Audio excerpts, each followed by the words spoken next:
The National Weather Service in Austin, San Antonio has issued a severe thunderstorm warning for western Gillespie County, Kerr County, northeastern Edwards County, northwestern Bandera County, northeastern Real County, until 10:15.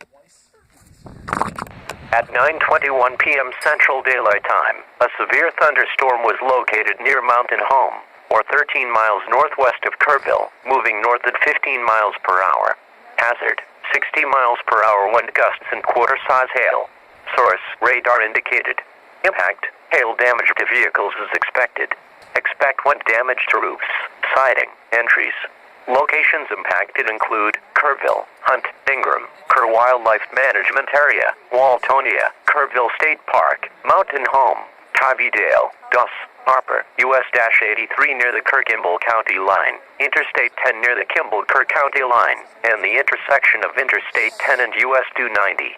For your protection, move to an interior room on the lowest floor of a building.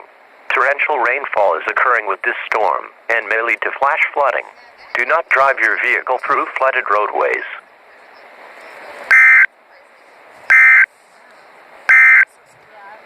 The National Weather